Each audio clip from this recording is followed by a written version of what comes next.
جو council for fortune relations ہیں، foreign relations, اس کے ایک سینئر فیلو ہیں ایلیوٹ ابراہیم. اچھا، انہوں نے بھی اس بارے میں کہا کہ ٹرمپ کا یہ دورہ ہے وہ اس لحاظ سے بڑا ہی اہم ہے کہ اس میں انہوں نے اسرائیل کو مائنس کر دیا ہے، اور اسرائیل کو دورے سے نکال دینا جو ہے نا، شامل نہ کرنا، وہ بڑا معنی خیز ہے. پھر جب اس کی دورے کی تصویر چھپی تو انہوں نے کہا کہ اس تصویر میں اسرائیل ہی ایک ایسا ملک ہے جو غائب ہے. اسرائیل ہی ہے جس کے رہنما اس میں شامل نہیں ہیں، باقی تو سارے لوگ جو ہیں نمائندے اس میں شامل ہیں، حتیٰ کہ جو ایران کے ساتھ، حوثیوں کے ساتھ اور خلیجی ممالک کے جو دیگر ہیں ان کے ساتھ بھی. تو انہوں نے یہ چیز بڑے واضح لفظوں میں کی ہے کہ فارن ریلیشنز نے بھی، کہ اس دورے سے اسرائیل کی جو حکمت عملی ہے اور جو پالیٹکس ہے اس کو بہت زیادہ دھچکا لگا ہے، اور یہ دھچکا اس کو کئی اشرے پیچھے لے گیا ہے، اور اب وہ جو ہے نا وہ اپنی پالیٹکس کو زیادہ اپنا نہیں بڑھا سکے گا آگے، کیونکہ اس کے لیے بڑا مشکل ہو جائے گا کہ وہ اس کو آگے لے جا سکے. اچھا، اس کے ساتھ ہی میں تھوڑا سا یہ ذکر کرنا چاہوں گا کہ جو انڈیا کا ایک تھا اپنا ڈرون، جس کے بارے میں نے کہا، وہ ان کے ایک بہت اہم ادارے کی سیکیورٹی پہ مامور تھا، ایک بہت ہی اہم ادارے کی سیکیورٹی پہ مامور تھا، اور اس ادارے کے جب یہ اوپر چل رہا تھا تو اس کافی حد تک تو مانیٹر کیا جا رہا تھا. لیکن جب یہ تھوڑی سی رینج کے اوپر گیا، کوئی 100-200 اپنا تو میٹر کی بلندی پہ گیا، تو یہ اچانک غائب ہو گیا، اور غائب ہونے کے بعد پھر اس کا پتہ نہیں چلا کہ یہ کہاں گیا. اب اس کی جو ایف آئی آر ہے وہ وہاں کے مقامی تھانے میں درج ہو چکی ہوئی ہے، اور اب اس کو وہ ڈھونڈ رہے ہیں. اور اس کے ساتھ ہی اگر ڈرون وہاں پہ چوری ہو سکتا ہے، غائب ہو سکتا ہے، تو باقی چیزیں بھی ہو سکتی ہیں. نریندر مودی کو اس چیز پر غور کرنا چاہیے. ابھی میں ایک اور بات بھی اسی سے جڑی ہوئی یہ بھی بتا دوں کہ انڈیا کچھ اس طرح کی بھی حرکتیں کر رہا ہے کہ وہ ہر معاملے میں پاکستان کو انوالو کرے. جیسے انہوں نے 2 روز پہلے پاکستان کے ایک سفارتکار پر الزام لگا دیا. ایک تو ویسے ہی سفارتی عملہ بہت محدود کر دیا ہے دونوں ملکوں نے ایک دوسرے کے جو نمائندے ہیں ان کو ناپسندیدہ یا کٹ شارٹ کر دیا اپنی ایمبیسی کو. تو اب انہوں نے پاکستان کے سفارتکار کے بارے میں کہا کہ وہ 2 لوگوں کے ساتھ رابطے میں تھے، ان سے فوجیوں کی نقل و حمل کی تصویریں لے رہے تھے، اور یہ تو انہوں نے ویڈیوز میں انسٹال کیے ہوں گے لوگ ان کے اپنے جیسے، اور ہمیں بھی نہیں پتہ کہ ان کے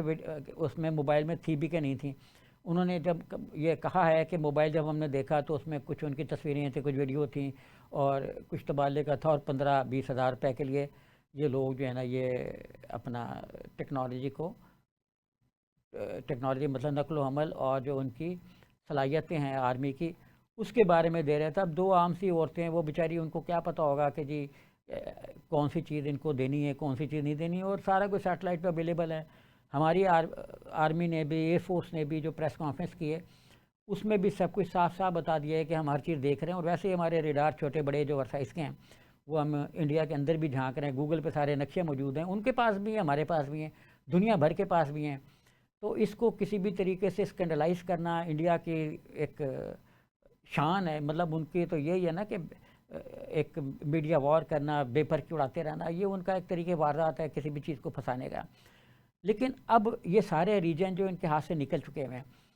میں یہ بھی بتا دوں، شاید پچھلے پروگرام میں نے کہا یا نہیں کہا، کہ اگر اس طرف معاملات خراب ہوتے تو مزید معاملات ان کے جو مغربی بنگال کا بارڈر ہے وہ خراب ہو جاتا اور کافی محض گرم ہونے کا تھا امکان. کیونکہ کئی ویڈیوز ایسی وائرل ہوئیں کہ وہاں پہ جھگڑا پڑ گیا مختلف لوگوں کا جو ہے وہ ان کی آرمی کے ساتھ، اور انہوں نے اپنی جو انڈین آرمی تھی وہاں کے بنگالیوں نے مار کے بھگا دیا. اچھا، اسی کو میں مزید جوڑوں گا کہ ایک اور ایکٹیویٹی کے ساتھ جو پچھلے دنوں ہوئی، ابھی کل پرسوں ہی ایک ایسی خبر منظر عام پر آئی جو ہمارے لیے تو بہت اچھی ہے، کیونکہ وہاں کے جو چیف ایڈوائزر ہیں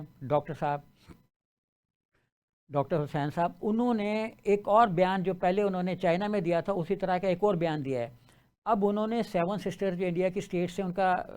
ریفرنس تو نہیں دیا، لیکن انہوں نے بالواسطہ طور پر یہ کہا ہے کہ یہ جو علاقہ ہے ہمارے ارد گرد کا، اس کو ہم کیٹر کر سکتے ہیں، اس کو ہم مل جل کے اس کی ترقی کے لیے کوئی پلان بنا سکتے ہیں. یہ انہوں نے چائنا کو کہا اور رشیا کو بھی کہا. اب ان کی جو نظر ہے وہ چائنا اور رشیا دونوں پر ہے. اور میں یہ بھی عرض کر دوں کہ چائنا اور رشیا کے تعلقات کے بعد رشیا اب اس ریجن میں بھی دوبارہ اپنی انٹری ڈال رہا ہے. اس ریجن سے مراد ابھی جہاں ڈونلڈ ٹرمپ صاحب گئے میں بھی کہ اگلے چند دنوں میں جو رشین لیڈرز ہیں وہ بھی اپنا دورہ رکھ لیں مڈل ایسٹ کا. اور وہ بھی اس کے بعد کی صورتحال پر غور کریں. جیسے شام کی میٹنگز ہوں گی ان کے ساتھ، تو شام بہت قریبی دوست رہا ہے، اور ایون ایران قریبی دوست ہے اس کا، تو ایران کے ساتھ بھی ڈائلاگ چل رہے ہیں. تو یہ بڑا ضروری ہے کہ وہ بھی وہاں پہ جائیں. اچھا، اب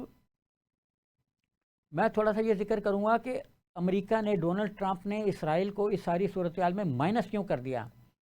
یہ 29 برس کے بعد پہلی مرتبہ ایسی منزل آئی ہے کہ امریکہ نے جو ہے نا اسرائیل کے ساتھ اپنے تعلقات کو لوئسٹ لیول پہ لے آئے، اور اس کو ہیومن اینگل سے بھی دیکھ رہے ہیں، جہاں پہ بہت زیادہ ان ہیومینٹی ہو چکی ہے وہاں کے اندر. اور اس میں جو امریکی میڈیا ہے وہ یہ مسلسل لکھ رہا ہے کہ جو امریکہ ہے، امریکہ کی حکومت ہے، وہ نیتن یاہو کے ساتھ نہیں کھڑی، لیکن اسرائیل کے جو عوام ہیں ان کے ساتھ کھڑی ہے، اور وہ اپنے عوام کے ساتھ بھی کھڑی ہے. کیونکہ امریکہ کے اندر جو مختلف طرح کے سروے ہو رہے ہیں اس میں بعض سرووں میں منیمم 53% لوگ جو ہیں وہ فلسطینیوں کو ان کے رائٹس دینے کے حق میں ہیں، اور اسرائیل کی مخالفت کرتے ہیں کہ اسرائیل جو کچھ وہاں سیٹلمنٹس کر رہا ہے، جس طریقے کے اقدامات کر رہا ہے، اس کے وہ سخت خلاف ہیں. اور ایک بہت بڑی تعداد امریکہ کے اندر اور خود اسرائیل کے اندر بھی یہ ماننے پر تیار ہے کہ جو ویسٹ بینک میں انکروچمنٹ کر رہا ہے اور 40% ان کے علاقے کو وہ کسی نہ کسی طریقے سے قابو کرنا چاہ رہا ہے،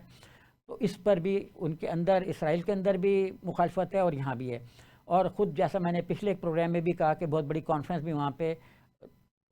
منعقد کی گئی کہ جس کا مقصد یہ تھا کہ فلسطینیوں کو ان کا حق ملنا چاہیے. اور جو ایون امریکن میڈیا ہے اور امریکن جو تھنک ٹینکس ہیں وہ یہ مسلسل کہہ رہے ہیں کہ اگر یہ جینوسائیڈ نہیں ہے تو یہ جینوسائیڈ سے کم بھی نہیں ہے. اور ایک بہت بڑے پیمانے پر اس چیز کو تسلیم کیا جا رہا ہے امریکہ کے اندر کہ ہسٹری جو ہے وہ نہیں لکھی جا رہی ہے، اور جو اسرائیل ہے وہ اپنی تاریخ کو خود لکھ رہا ہے کہ کس طرح کا ایک ظالم ایک حکمران آیا تھا جس نے بچوں پر حملے کیے، جس نے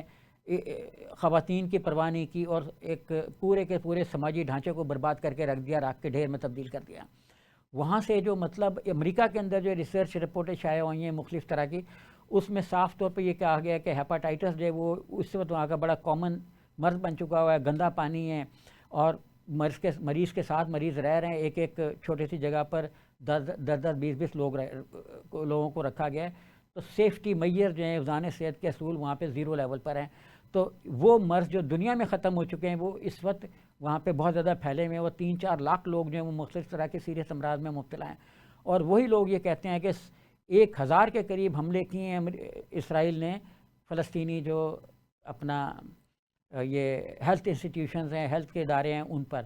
اور یہ تقریباً ہولوکاسٹ کی سچویشن وہاں پہ پیدا ہوئی ہے جو کچھ اسرائیل وہاں پہ کر رہا ہے. اسی لیے امریکہ کے پاس اس کے علاوہ کوئی چارہ نہیں تھا کہ وہ اپنے آپ کو اسرائیل سے کی جو قیادت ہے اس کے ساتھ الگ کرے، کیونکہ نیتن یاہو کی حکومت انہی لوگوں کے دم پر قائم ہے جو ان سے بھی زیادہ ظالم ہیں، جابر ہیں، یا ایک